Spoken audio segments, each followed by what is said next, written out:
maging maalab sa makabagong teknolohiya tungkol sa pagsasaka.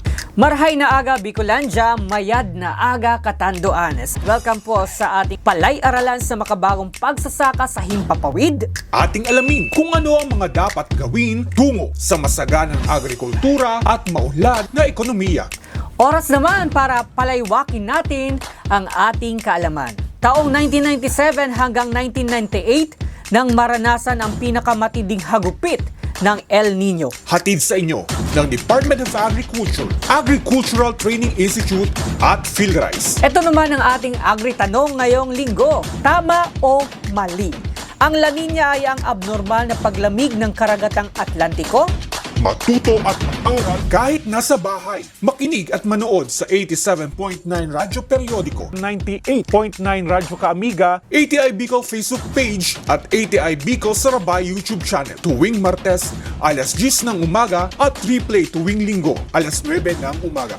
Palay-aralan sa makabagong pagsasaka sa Himpapawid sa probinsya ng Catanduanes.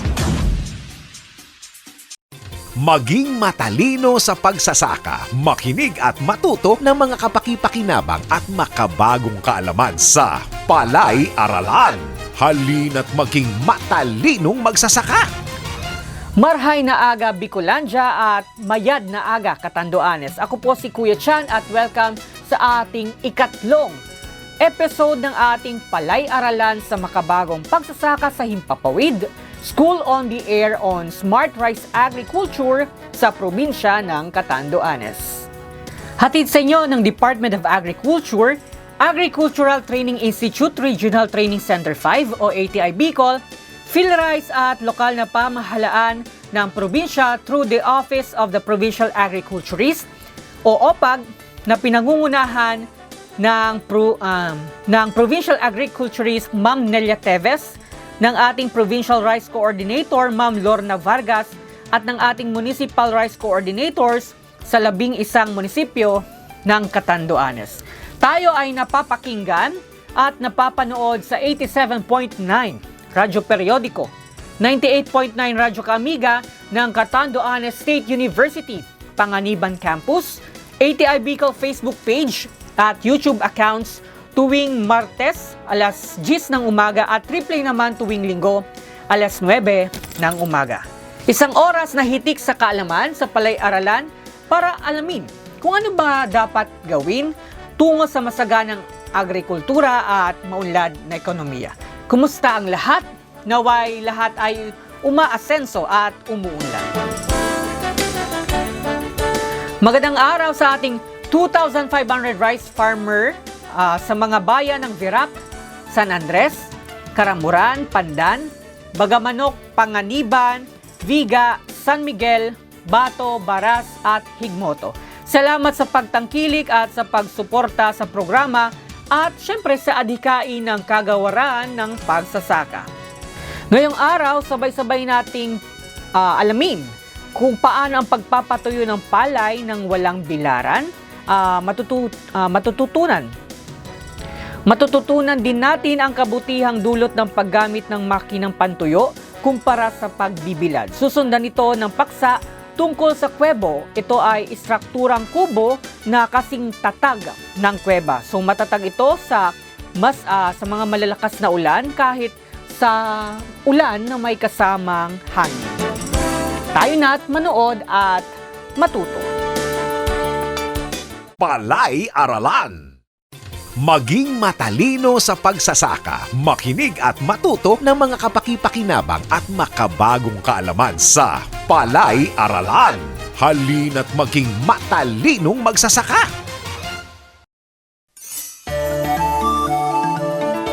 Hindi mapigilan ni Gibo ang pagngiti habang nagkakape.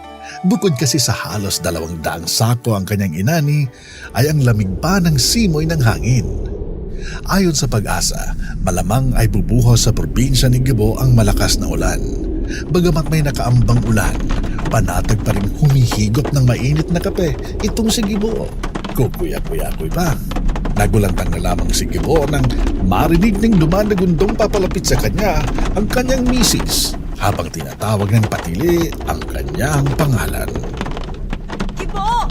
Gibo! Bakit ba, Betchay? Para ka namang wangwang ng bumbero. Walang sunog dito. Ano ka magibo? Seryoso na to. Anong gagawin natin? Paparating na pala ang mga malakas na ulan. Hindi pa tayo napagpatuyo ng palay. Paano na? Tiyak na babarti na naman ang palay natin. Paano na yan asawa ko? Yun lang pala. Nabenta ko na kahapon yung palay natin. Nabenta mo na? Nako! Tiyak binarat ka na naman. Bagong ani lang yon, hindi pa yun tuyo. Doon ka nagkamali, Betchay. Tumataginting na 20 pesos kada kilo ang palay natin. Paano naman nangyari yon? Sino ang baliw na bibili ng di pa nabibilad na palay sa presyong 20 pesos kada kilo? Sino? Betchay, kapag ganitong madalas ang pag-uulan ay kailangang makinang pantuyo ang gamit. Wala mo nang bilad-bilad. Tsaka mas dekalidad ang palay kapag makinang pantuyo ang ginamit. Makinang pantuyo? Ibig sabihin, hindi mo na kailangan pang mabilad? Mismo, Betchay ng buhay ko. 8 oras lang, tuyo na agad ang 100 sakong palay. Sang ka pa? Ay, buti na lang pala at may makinang pantuyo na. Galing naman ng asawa ko. Mataas na nga ang ani. Hindi pa tayo nabarat sa presyo dahil tuyo nga na ibentang palay. Ito ang pandesal. Isausaw mo sa kape mo. Mamaya ka na lang mag-entrega ng benta sa palay. Buo yun ha. Walang kaltas-kaltas.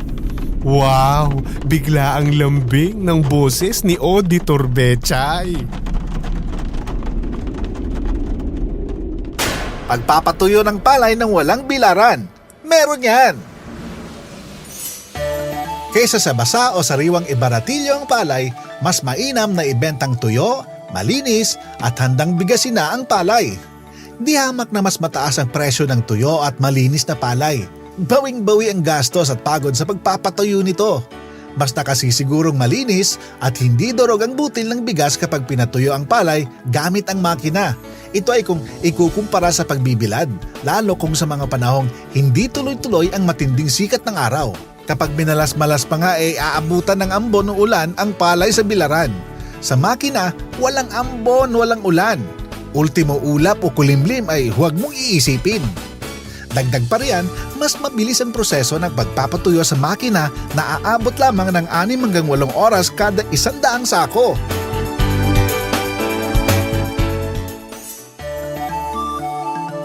Magandang araw mga kamagsasaka. Ako po si Mang Fred at welcome sa ating programang Palay-Aralan sa Radyo, School on the Air program ng Department of Agriculture.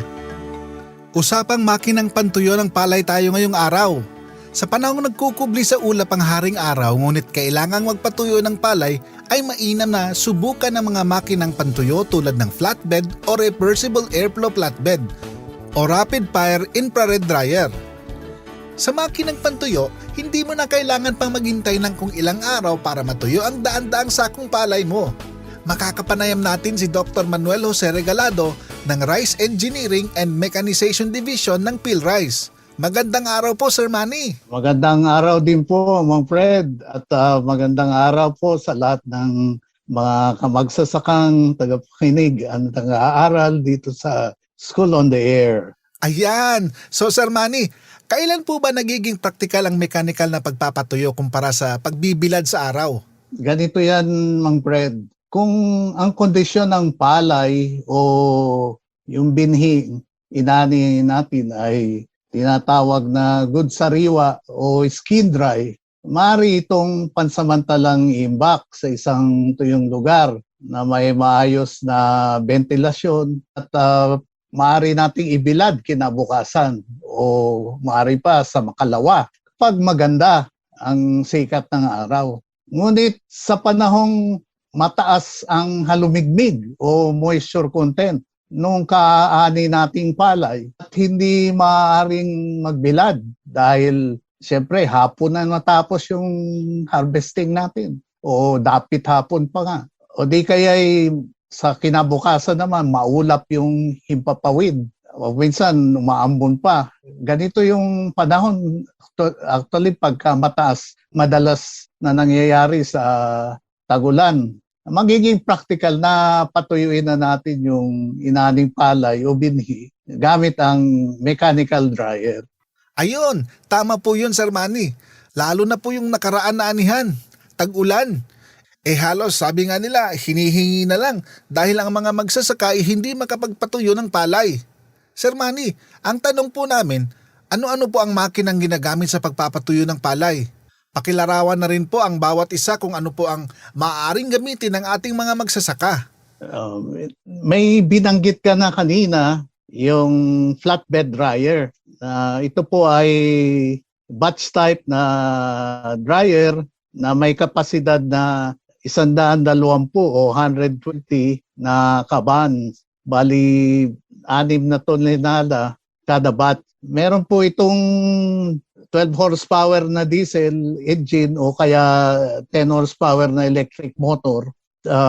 Yung diesel or motor ay pinapatakbo niya yung LEC o blower na nagbibigay ng hangin para patuyuin yung palay o binhi. Tapos ang init niya ay nagmumula naman sa rice hull furnace. Sinusunog po yung ipa na ang kapasidad po nito ay 3 hanggang 4 na kabang ipa kada oras. Yung pagkatuyo naman po, mga 4, depende po sa halumigmig, 4 hanggang 6 o 8 oras. Tuyo na po, bali 14% na po yung moisture content. Yun naman pong reversible ay parang flatbed dryer din po yan. Ang pagkaibahan lang po, yung hangin ay nababago yung direksyon.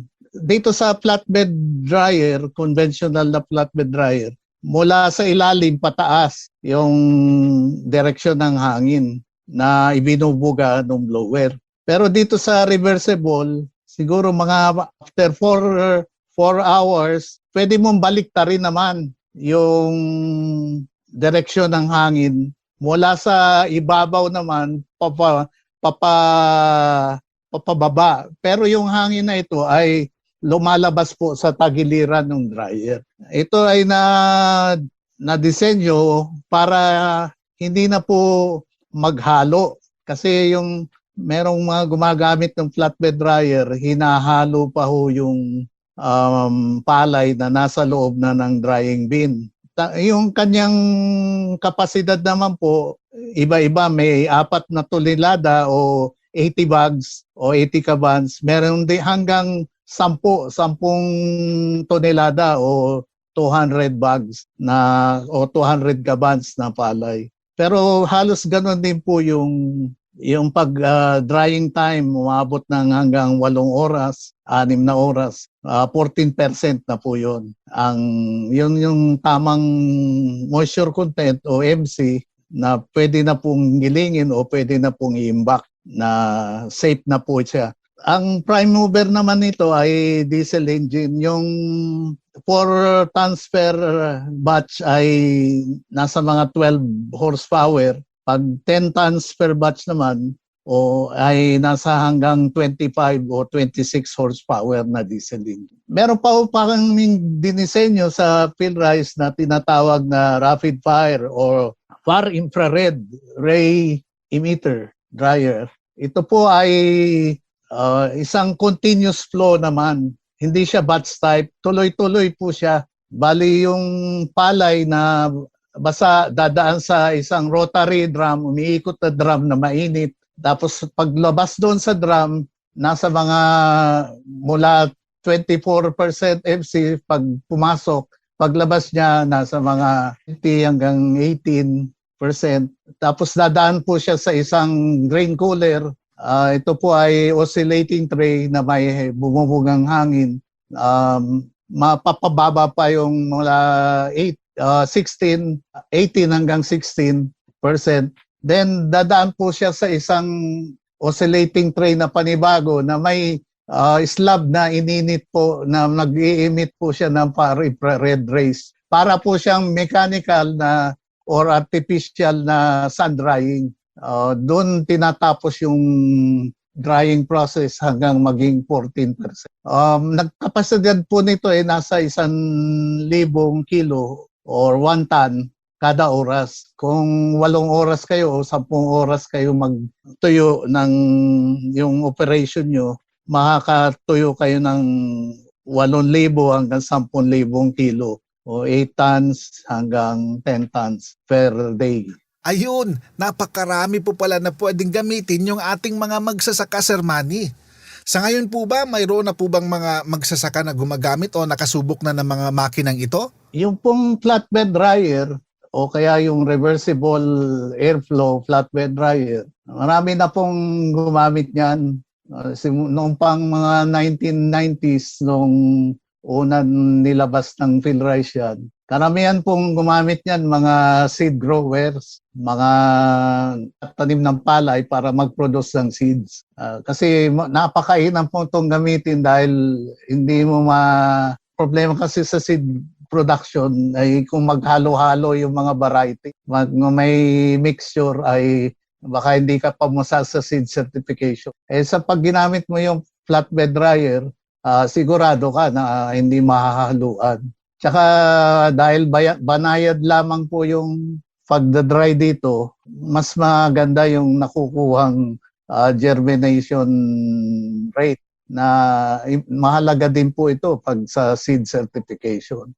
Marami ding gumamit ng flatbed dryer na nasa palay pero ginamit din nila sa iba pang mga katulad ng mais, kape. Meron pang gumamit nito para sa banana chip tsaka sa cassava chip. So, limitado nga lang yung kapasidad pero maraming pwede kang mai-dry dito sa flatbed dryer. Yun namang reversible, na-promote itong nakakaraang mga 5 taon at ito'y marami na rin ang mga karamihan din mga seed growers. Pero itong rapid fire dryer ay bago pa lang po ito. Under pilot testing pa lang namin. Mayroon kaming tinayo sa isang kooperatiba sa Butuan sa Agusan del Norte. Under testing pa lang po. Ayun, magandang balita po sa ating mga magsasaka na pwede pa po palang gamitin sa mga ibang produkto po nila.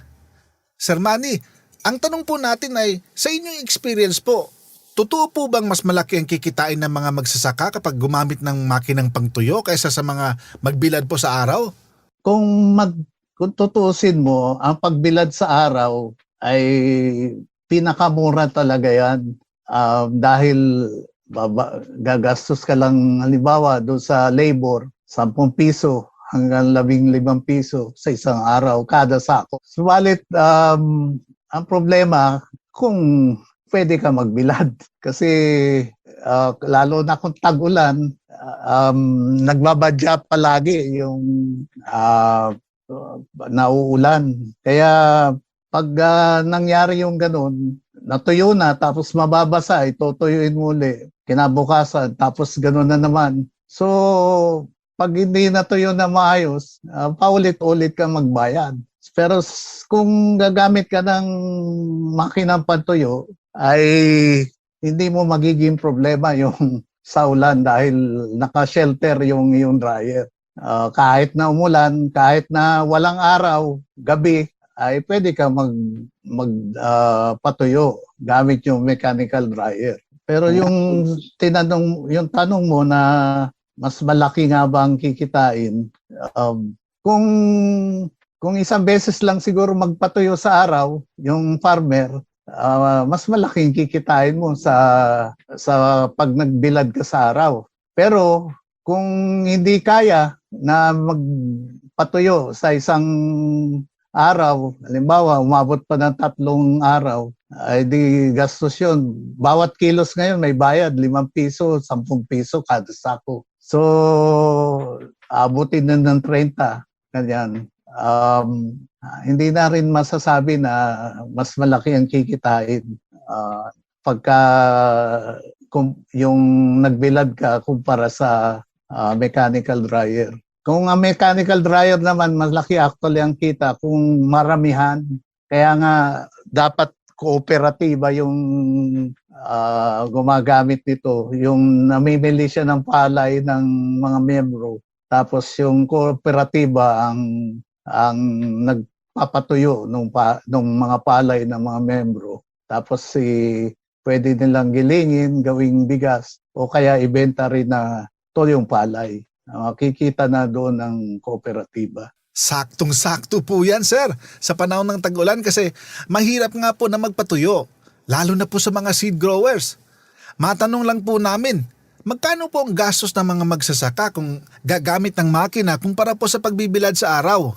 Yung sinasabi mong gastos ay kung halimbawa sarili mo na yung makina, bumili ka ng dryer at ikaw ginamit mo itong dryer at ikumpara mo sa pagbibilad sa araw. Ganon po ba? Kasi kung ganon nga, hindi naman nagkakalayo ang kung sarili mo yung dryer, mechanical dryer. Sa pagbibilad sa araw, nabanggit ko na kanina, mga 10 to 15 pesos per day kada sako. So, kung 2 araw siya para tuyong maayos, nasa mga 30 pesos per sak, 20 to 30 pesos. So, pumapatak po na 60 centavos, 50 centavos hanggang 60 centavos per kilo ang drying fee. Pagka naman sa mechanical dryer, konti lang po ang angat niya. Nasa mga ganun din po, mga 60 hanggang 80 centavos per kilo sa yung drying cost pala. Drying cost. So, mas mahal lang konti yung sa mechanical dryer. Pero kung wala namang araw, lalo sa tag-ulan, wala ka namang ibang choice kundi magpatuyo sa mechanical dryer. Ang binabanggit ko lang, kailangan lang po maramihan sana.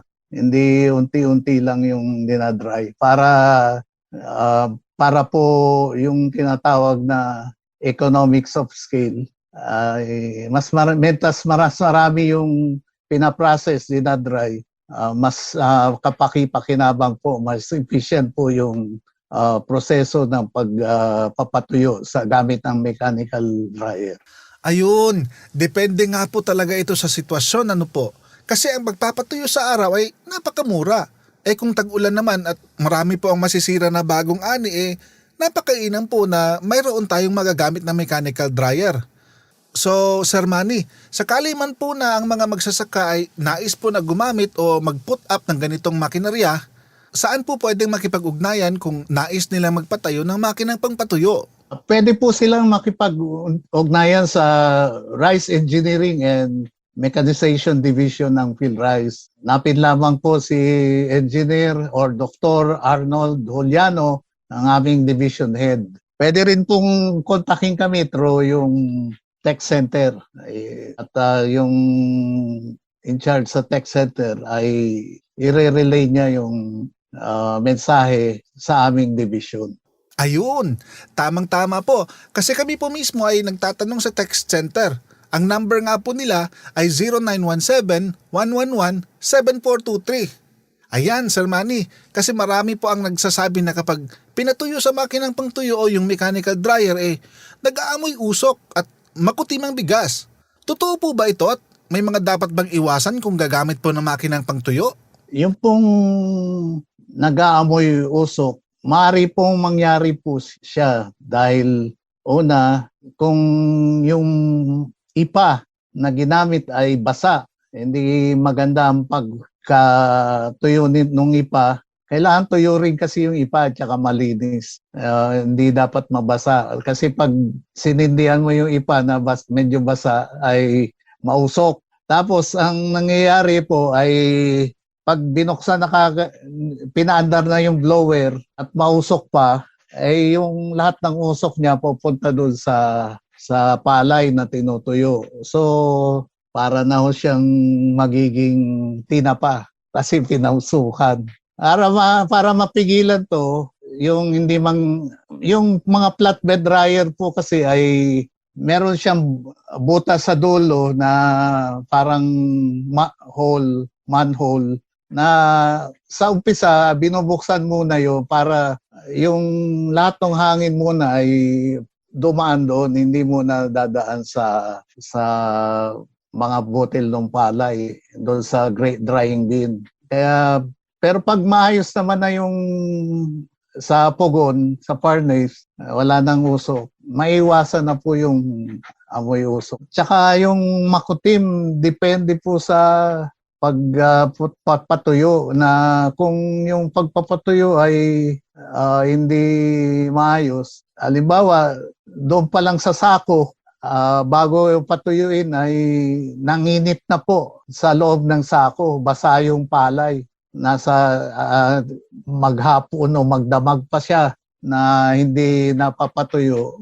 Umiinit po yung palay sa loob, parang nilalagnat na yung palay dahil sa nagre-respire din nun siya yung mga grains. Nag-emit siya ng init. So yung init na yun ay lalo kung basa pa yung palay, mataas ang moisture, halamigmig. Yun ang mga nagkukos ng artificial yellowing o yun nga, pangungutim. Hindi mo masabi na sa drying galing yun o sa dryer. Yun ay pag hindi mo drenay kagad yung nasa sakong mga palay na basa at nanginit siya, yun, mangungutim yung palay. Kaya para maiwasan po, dapat ay katulad ngayon, pag kinombine harvester mo, yung reaper kung tawagin, ang dami. Sa isang araw, mga halimbawa 10 reaper or combine ng gumana, aani sila ng mga 3 hektarya kada reaper. So kung 10 reaper yun, di 30 hektaryang na-harvest. So kinabukasan pa ibibilad yan kung isasandry natin. Kaya mas mainam kung may dryer na mechanical, yung 30 hektarya, kung 100 ng harvest nun, di 3,000 yun, nakaban. Marami-rami din yun na patutuyuin. Paano kung hindi maganda yung araw, panahon? Pag mataas pa yung halumigmig talaga sa loob ng sako, mangungutim talaga yung kahit na maganda pa yung rice mill mo, yung moderno, hindi na niya mapapakintab o mapapabrilyo yung bigas dahil sa sako pa lang nangutim na. Kaya mainam na maipatuyo kaagad, lalo na kung basa yung palay. Sa gabi pa lang ay patuyuin na. Ayan, napakarami po ng aming natutunan patungkol sa pagpapatuyo ng palay gamit ang mechanical dryer. Baka po may dagdag mensahe po kayo sa ating mga tagapakinig, lalo po sa ating mga kababayang magsasaka, Sir Manny. Ang mas sabi ko na lang po ay mas mainam po sana na yung mga magsasaka ay talagang member ng o miyembro ng isang kooperatiba. Tapos yung kooperatiba ay magkaroon ng mga makapundar ba ng mga gamit katulad ng dryer para matulungan yung mga miyembro. At itong mga dryer na ito ay para din tugunan, lalong-lalo na sa panahon ng tag-ulan. Nakakaawa din, meron din mga farmer kasi na yung palay nila nalubog pa sa yung tubig ulan, baha. Pag hinarvest talagang dripping wet. Kung ito'y ibebenta kagad sa trader o yung mamimili, tsak na babaratin. Pero kung yung kooperatiba ay may naipundar na dryer o nakakuha sa gobyerno ng mechanical dryer, matutulungan niya yung miyembro para magkaroon naman ng magandang presyo yung palay. At saka ma-improve natin yung kalidad o quality ng ating produkto, halimbawa palay o bigas man, para tayo ay maging tinatawag na competitive sa ibang bansa. Ayan, maraming salamat po, Sir Manny, sa pagpapaunlak ninyo po sa amin na i-share po ang mga bagong teknolohiya sa pagpapalay. Maraming salamat po at mabuhay po tayong lahat. Ingat po tayong lagi. Bukod sa mas mabilis ang makinang pantuyo na aabot lamang ng 6 hanggang 8 oras kumpara sa pagbibilad, lalo kung makulimlim ang panahon, mas nakasisiguro pa ang ating mga magsasaka na malinis at hindi durog ang magiging bigas nito. Mas mataas din siyempre ang presyo ng tuyo at malinis na palay na umaabot ng hanggang 20 pesos kada kilo. Napapanatili rin ang kalidad ng bigas kung di makinang pantuyo ang gamit dahil nababawasan ang pinsalang maaaring dala ng masamang panahon at pagkadurog ng mga butil sa paggiling.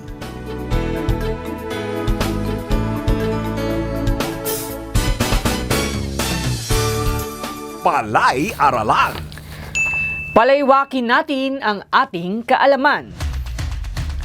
Mas mahirap mainin at madaling mapanis ang kanin kung hindi wasto ang pagkatuyo ng mga butil at inapura ang paggiling.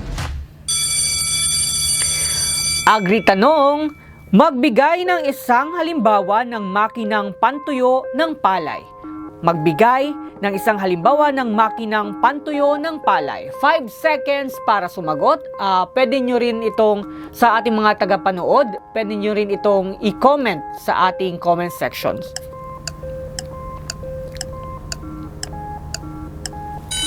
Time is up. So, pwede ang sagot na flatbed dryer. Pwede rin ang reversible airflow dryer at rapid fire infrared dryer. Yan yung mga halimbawa ng makinang pantuyo ng palay. Palay Aralan. Sabay na nangangarap ang magkasintahang Aliana at Facundo. Para kay Aliana, gusto niyang maaliwalas at hindi maalinsangan ang kanilang dream house. Kaya naman gusto niya ay gawa sa sawali, yung parang kubo. Si Facundo naman ay nais niyang gawa sa konkreto ang bahay para raw sintibay ng pag-iibigan nila na hindi basta-basta matitibag, bumagiman o umaraw, mahirap o marangya. Magkakasundo kaya ang magkasintahang Aliana at Facundo sa kanilang dream house. Facundo, ayoko nagawa sa semento ang itatayong dream house natin. Tiyak na maalinsangan at madilim ang loob ng bahay. Paano na ang magiging mga anak nating sina Junjun at Mengbeng? Tiyak na maiinitan sila. Aliana, ang sa akin lang naman ay kung magpapagawa na rin lang tayo ng bahay ay yung matibay na. Yung bang matagalan. Kaya mas maganda kung gawa sa semento. Ito namang sina Ate Aliana at Kuya Facundo. Sa family house pa lang nila hindi na magkasundo. Paano pa sa ibang bagay? Para wala ng gulo, pwede bang makisawsaw sa bangayan? Usapan nyo pala. Kanina ka pa nga nakikisali, kapatid kong Jokoy. Ano naman ang bright idea mo sa pagpapagawa ng dream house namin? Aber? Oo nga, bayaw. Ay, magiging bayaw pa lang. Paano kami magkakasundo sa dream house namin? Parang magkaiba kami ng pangarap na dream house ng Ate Aliana mo. Mali naman siguro kung hiwalay ang tahanan namin. Simple lang. Ibase natin yung bahay nyo sa kuwebo. Yung dinisenyo ng isa sa mga scientists mula sa DA Phil Rice. Istrukturang kubo kaya hindi mainit at hindi mahirap gawin pero kasing tatag ng kuweba. Kaya naman, hindi basta-basta magigiba dumating man ang malalakas na bagyo. Parang mga sinaunang bahay sa Batanes. Meron ba nun? Meron, bayaw Facundo. Pakibuksan ng radyo nang matutuhan nyo ang kuwebo. Istrukturang kubo na kasing tibay ng kuweba. Wala nga lang duwende. Kuwebo, istrukturang kubo na kasing tatag ng kuweba. Ang kuwebo ay istrukturang pananggalang sa bagyo kung saan maaaring isilong ang mga alagang hayop, pagtabihan ng mga makinang bukid o di kaya isiliran ng mga inaning palay at iba pa. Pwede itong tawaging evacuation center ng mga kayamanang pambukid o farm assets. Ayon kay Senior Scientist Ricardo F. Orhe ng PhilRice, nagdisenyo ng istruktura, tinawag itong kuwebo dahil ito ay istrukturang madaling gawin kagaya ng kubo ngunit matatag kagaya ng kuweba. Kaya naman, kayang-kaya ng kuwebong malampasan ang matinding buhos ng ulan at pagbugso ng hangin. Sa normal na kondisyon ng panahon, hindi gaanong mainit ang temperatura sa loob ng kuwebo. Alanganing kuweba, alanganing kubo.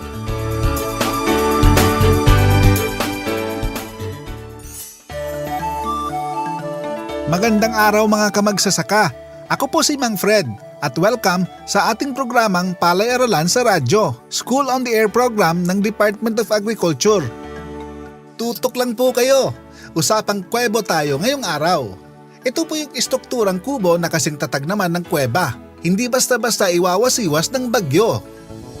Ang kuwebo po ay istrukturang maaaring silungan ng mga alagang hayop, tabihan ng makina at siliran ng inaning palay habang masama ang panahon. Mainam ang kuwebo sa mga lugar na malimit binabayo ng malalakas na bagyo. Bukod pa dyan, napapanatili ang hindi gaanong maalinsangang klima sa loob, kaya naman hindi kulob ang mga ilalagay sa loob nito. Kumbaga, hindi lalagnatin ang isisilong na kambing. Makakapanayam natin si Dr. Ricardo Orhe. Isa po siya sa mga scientist ng PhilRice. Magandang araw po, Sir Dong.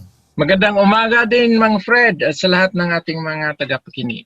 Ayan, napakaganda po ng ating topic ngayong araw. Sir Dong, pakilarawan po sa amin ang tindig at itsura ng kuwebo at saan po ba ito gawa? Ang kuwebo ay, ang bubong nito ay hugis dome or yung kalahating bilog o di kaya hugis tunnel o tunnel-shaped roof. Na ang katawan niya ay pabilog din. So para siyang mga bubong ng mga lumang katedral, yung kung tingnan natin na pabilog, o di kaya bubong ng toll gate sa mga expressway. So ganun po ang hugis ng ang tindig ng kuwebo. Ang kuwebo ay gawa ng semento, concrete, na ang patigas nito ay ginagamitan ng kawayan at mesh wire. Kaya kumpara sa conventional na mga struktura, siya ay mas madaling gawin, kagaya ng kubo, ngunit ginagawang matibay para panlaban sa bagyo, kagaya ng kuweba. Kaya ganun ang pangalan niya. Ayun, Sir Dong, balita po namin ay kayo po ang nagdisenyo ng kuwebo, Sir Dong. Bakit po ninyo naisipan na gawin po ang disenyo na ito, Sir Dong? Yeah, nung nangyari yung Yolanda, yung bagyong Yolanda sa Leyte, ako po ay taga Leyte, Mang Fred. Kaya 6 months after yata nung Yolanda ay pumunta talaga ako doon sa lugar namin at tiningnan ko yung sitwasyon ng aming bahay, yung ancestral house, yung komunidad namin. Nakita ko doon hindi lang halos lahat yata ng mga bubong ay lumipad. Kasama po yung bubong ng bahay namin. Hindi lang yon, ang mga nabalita ay mga nasirang bahay. Pati na rin yung mga pinagkulungan o bahay ng mga babuyan, yung mga backyard piggery, wala na rin. So nalaman ko sa aming mga kabarangay na hindi lang tao ang namatay nung bagyo na yon, kundi marami ring mga hayop dahil unang-una, pagkalipad nung mga kanilang sinilungan ay mamamatay na rin kahit nga manok pag mabasa na yung balahibo nila, mamamatay na rin yon sa ginawang manok. Ganun na rin yung mga baboy. So naisipan ko ang kuwebo, something ba na hindi siya masyadong mahirap gawin pero matibay at kayang makatayo against sa malalakas na bagyo. Doon po nag-umpisa yung kwento ng kuwebo. Ayun, parang dahil po sa personal experience po pala ninyo, Sir Dong, kaya naisipan po ninyo na gawin ito. Sir Dong, tanong po namin, ano-ano po ba ang pakinabang dito sa paggamit ng kuwebo? So unang-una, ang kuwebo talaga ay dinevelop upang merong mapaglagyan ang ating mga magsasaka ng mga bagay na mahalaga o may value para panahon ng bagyo ay ma-secure ito at ma-save at hindi sila malugi after ng bagyo dahil maraming mga ari-arian, mga hayop na nawala na siyang investment din nila. So, ang kuwebo ay isang multi-purpose na struktura na dinisenyo natin upang makapag-withstand against sa typhoon. So, pwede ito silungan ng mga makinarya, pwede dito imbakan ng palay, ng binhi, o kahit dito isilong yung hayop or imbakan ng fertilizer o ano pa man mga bagay na kinakailangan ng ating magsasaka para magamit sa kanyang hanap buhay sa sakahan. Sir Dong, nabanggit po ninyo na pwedeng gawing imbakan o storage ng binhi ang kuwebo. Kumusta po ba ang temperatura sa loob ng kuwebo? So, unang-una nabanggit ko yung multi-purpose function niya. Pero dito, Mang Fred, ang disenyo actually ng kuwebo ay nakabase doon sa main function niya.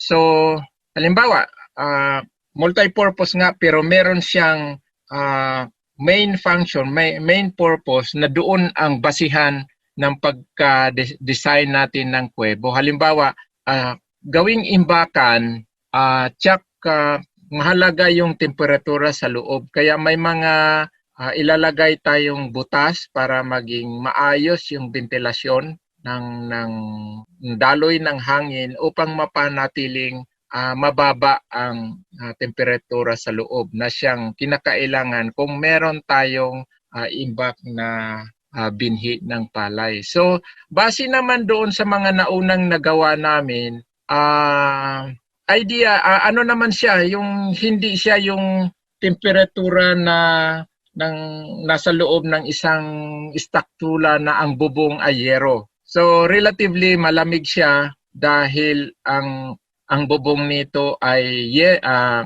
concrete na makapal at hindi kaagad makadalo yung init galing sa labas dahil sa sikat ng araw. Ayun, napakaganda pala na ganun po ang pagkakadisenyo na hindi nga po nakukulob o nakakapasok yung init. Sir Dong, ang sabi po ang kuwebo ay istrukturang kubo na kasing tibay ng kuweba. Ang tanong po ay gaano po ba katibay itong kuwebo? Nasubukan na po ba sa malalakas na bagyo? Ano po yung naging basihan para masabing mas matibay sa pangkaraniwan po ito? Ang kuwebo, Mang Fred, ay gawa ng prefabricated na parts. Ibig sabihin, gawin ito ng mga piyesa tapos i-assemble. Pagka-assemble dyan, tuloy-tuloy na ang pinaka-purpose niya, mapababa yung level ng skill ng pag-construct ng kuwebo. So lahat dito, mga kahit unskilled workers sa community ay ma-involve. Ngayon doon sa tanong, may mga test po kaming ginawa para lang masubukan yung tibay ng individual, yung prefabricated part na ito. Pinatayo namin yung isang individual na ang bigat niya ay 90 kilograms doon sa nakapatong na prefabricated part na sinusuportahan ng 1 meter apart na support. Doon siya sa gitna tumayo, nakapatong. Fortunately, hindi na bali itong prefabricated. So, yun yung pinaka-practical naming ginawa para lang matest ang tibay ng part na ito. Pero may mga plano kaming ay subject talaga ito sa more sa scientific way of testing noong part na ito. Gamit ang problema lang namin yung facilities kung saan siya i-test. Pero yung ginawa namin yon ay isa sa mga dahilan kung bakit namin nasabi na kaya niyang mag-withstand ng bagyo. Pangalawa nating reason bakit niya kayang i-withstand yung malalakas na bagyo. Dito kasi sa mga conventional structures na kung saan ang dingding, ang bubong ay treated as separate parts.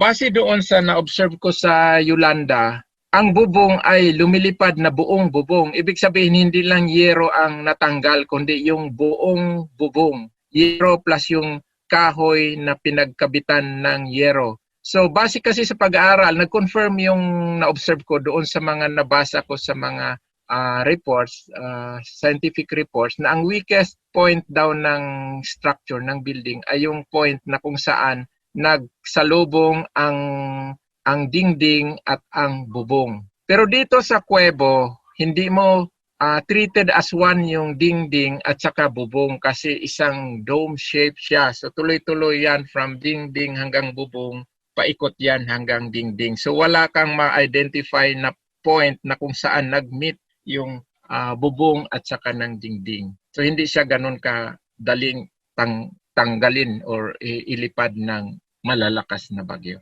Ayun! Napakaganda po pala ng pagkakadisenyo ng kuwebo, ano po, Sir Dong? May scientific basis din po pala, kaya ganun po yung naging disenyo. So napakainam po pala. Tama nga po na mas maganda talaga yung may basehan. Alam naman po namin na sa inyo po dyan sa PhilRice ay marami pong magagaling. Sir Dong, ideally gaano po ba ang pagkaluwang ng isang kuwebo? Kagaya nung nasabi ko kanina, Mang Fred, magbabari ang design ng kuwebo base doon sa gamit nito. Pero doon sa tanong nyo, ang pinakamaliit na floor area ng kuwebo ay nasa 20 square meters. Imagine mo ito na isang bilog. Bilog na floor, na bilog, cylindrical na ding, tapos dome shape na bubong. So yun yung pinakamaliit na kuwebo at makita mo itong ganitong disenyo ng kuwebo sa ating Future Rice Farm na kung saan ginamit ito na shelter ng isang dryer. So may isang ganitong kuwebo sa ibang sa mga pilot site din natin. So 20 square meters. Pero mula dito sa maliit, makagawa tayo ng mas iba-ibang design gamit ang the same prefabricated part yung sinabi ko kanina na sinubject sa load na nakakurbada na ito na kagaya noong kuwebo na nasa Palayamanan area ng PhilRice Central Experiment Station, may may 5 na parang kung tingnan mo sa taas para siyang bulaklak na may petals na each petal ay parang yung maliit na kuwebo na 20 square meter. So, sa ganitong kuwebo na nasa Palayamanan, ang floor area ay nasa 138 square meters. At posible pa tayong makagawa ng ibang kuwebo base doon sa specific na paggagamitan nito. Sir Dong, doon po sa sinabi natin na gaano kalaki, magkano po kaya ang magagastos para sa pagtatayo ng ganoon pong kalaki na kuwebo?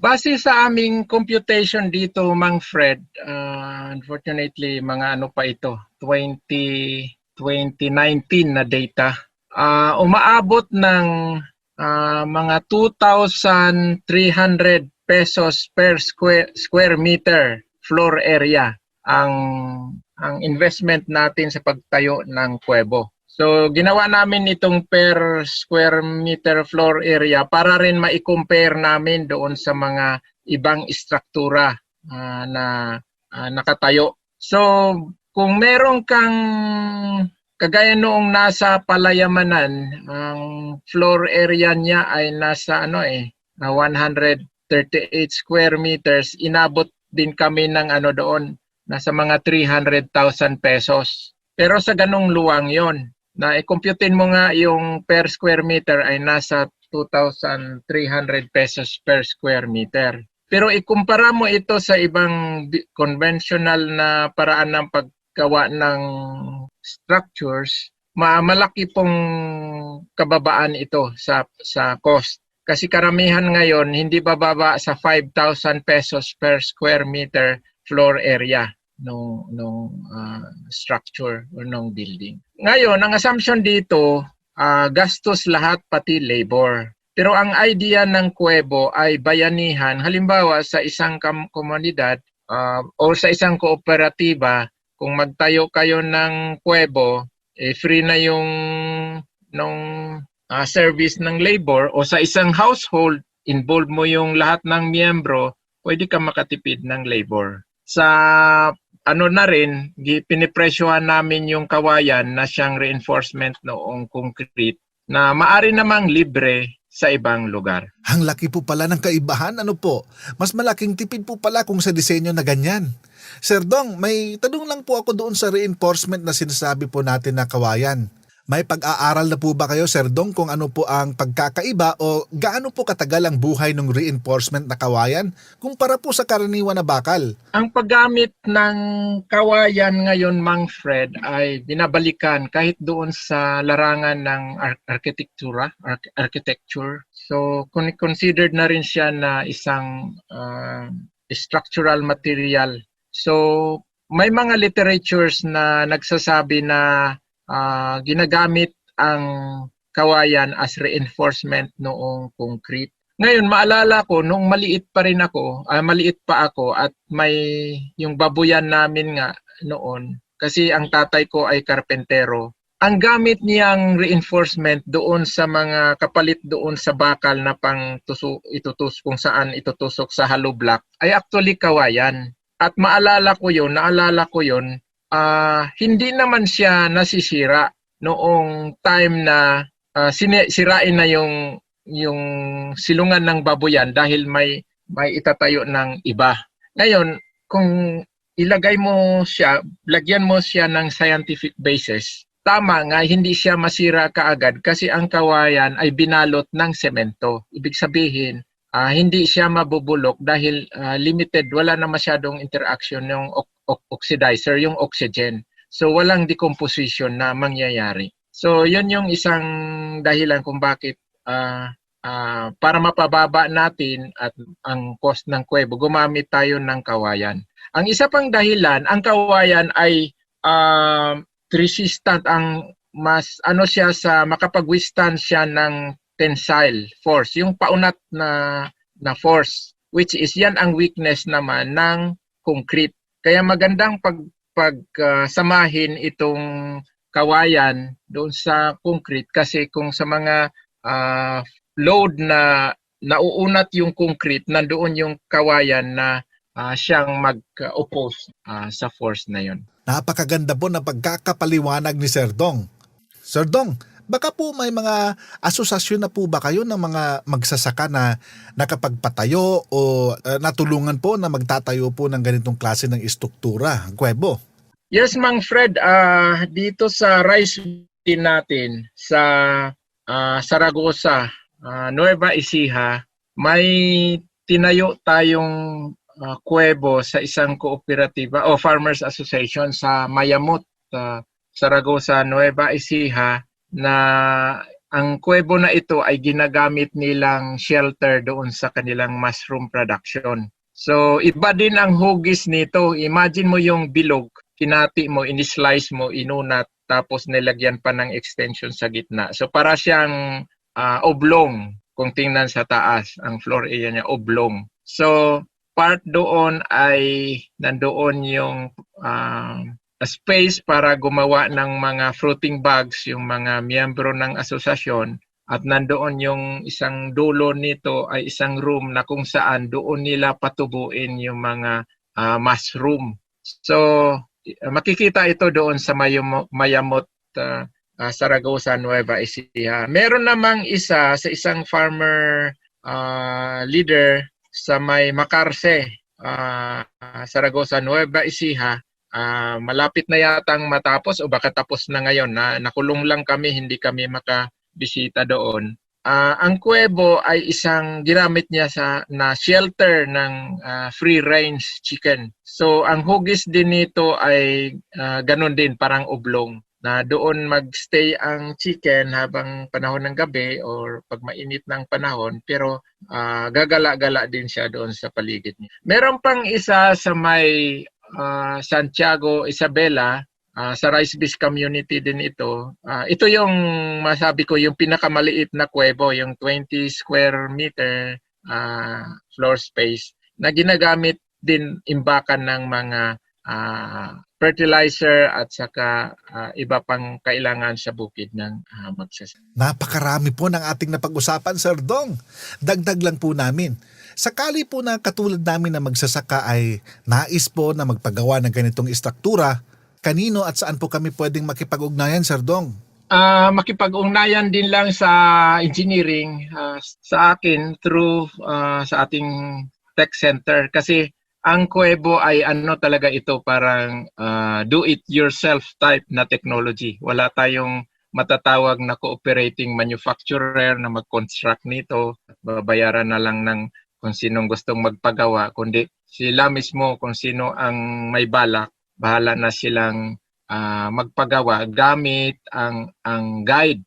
Sa ngayon, Mang Fred, ginagawa pa natin yung parang procedure, parang isang tipong technology bulletin na pag meron dito, nandoon na yung mga guide kung paano mag-construct ng kuwebo. Pero habang wala pa ito, pwede kayong makipag-ugnayan sa engineering division ng PhilRice. Ayan, napakaganda po na mayroon na po palang ide-develop po na instructional material.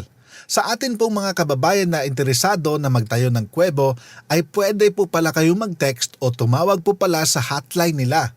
Ang hotline po ay 0917-111-7423. Napakaganda po ng ating talakayan. Sir Dong, baka may dagdag mensahe pa po kayo sa ating mga tagapakinig. Salamat, Mang Fred. Siguro ang masabi ko lang sa ating mga tagapakinig na mga magsasaka, consider na natin na ang malalakas na bagyo ngayon ay paulit-ulit na dahil na nga dito sa climate change, kasi base sa mga sinasabi ng mga experts, magiging intense, frequent ang mga bagyo. Kaya mahalaga na paghandaan din natin, isa na dito yung paggamit ng mga istruktura na resistant sa malalakas na bagyo, kagaya ng kuwebo. Salamat po. Palay-aralan. Palaywakin natin ulit ang ating kaalaman. May mga asosasyon ng sububok magtayo ng kuwebo. Isa na rito ang Ugat Uhay Farmers Association sa Zaragoza, Nueva Ecija. Ang kanilang kuwebo ay ginawang silira ng mga pinapatubong kabute, bukod sa iba pang gamit. Agritanong, tama o mali? Ang kuwebo ay istrukturang gawa sa karton, ngunit kasing tibay ng bato. Tama o mali? Ang kuwebo ay istrukturang gawa sa karton, ngunit kasing tibay ng bato.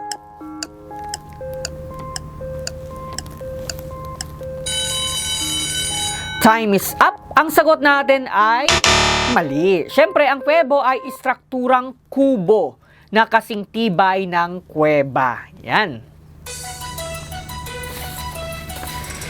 Yan, natutunan natin ang kabutihang dulot ng paggamit ng makinang pantuyo kumpara sa pagbibilad. Nakilala rin natin ang iba't ibang makinang maaaring gamitin sa pagpapatuyo ng palay at nalaman natin ang halaga ng mekanikal na pagpapatuyo ng masigurong dekalidad ang ating mga palay. Nalaman din natin ngayong araw ang iba't ibang gamit ng kuwebo. Natutunan natin ang kahalagahan ng pagpapatayo ng kuwebo at nabigyang halaga ang kabutihang dulot ng mga materyales na ginamit sa kuwebo upang mapanatili ang katamtamang temperatura sa loob habang nasisiguro ang pagiging matatag nito sa malalakas na ulan na may kasama pang hangin. So, isang oras naman na hitik sa impormasyon tungkol sa makabagong pagsasaka. Sa susunod na linggo naman, tatalakayan naman natin ang iba't ibang variety na angkop at lapat sa panahon ng El Nino naman. At matututunan natin ang kahalagaan ng pagpili ng variety na bagay sa El Nino bukod pa sa dami ng kayang anihin nito. Napakabilis ng oras. Maraming salamat mga ating kaugnay sa pagsubaybay, pakikinig at pagtutok. Ito po ang inyong likod, Kuya Chan, na nagsasabing sabay-sabay tayo tungo sa masaganang agrikultura at maunlad na ekonomiya. Marhay na aga Bicolandia, mayad na aga Katando Anes. Diyos mabalos. O ayan, may bago ka ng alam. Lahat yan natutunan sa Palay-aralan. Maging handa sa anumang hamon ng panahon. Kaya't ibahagi na ang mga natutunan. Pero mas maganda, imbitahan mo na sila sa susunod na enrollment para magkasama na kayo. Hatid sa inyo ng DA at sa pakikipagtulungan ng ATI at PhilRice. Tandaan, maging matalinong magsasaka sa Palay-aralan.